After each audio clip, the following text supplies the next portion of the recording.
Kapolda Bali melepas pemberangkatan bantuan kemanusiaan bencana alam gempa bumi Lombok NTB. Bantuan kemanusiaan ini pemirsa merupakan wujud kepedulian dan solidaritas kebangsaan.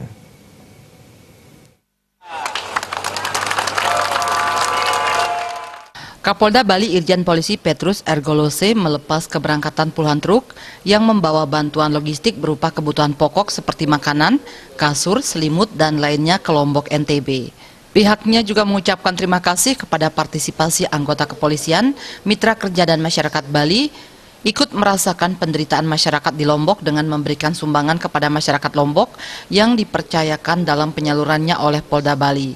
Bantuan yang dikirim merupakan wujud saling menolong, peduli, dan solidaritas kebangsaan.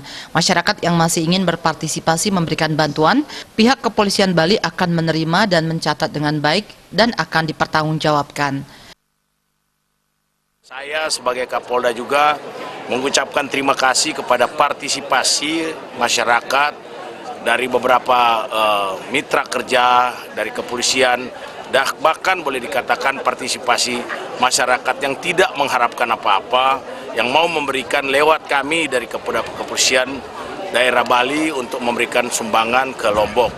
Kita lihat tadi ada beberapa truk yang sudah berangkat. Sekali lagi saya sebagai Kapolda dan mungkin juga kalau masih ada masyarakat yang akan berpartisipasi ke Lombok lewat kepolisian daerah Bali, kami akan menerima dan akan tercatat dengan baik dan akan kami pertanggungjawabkan.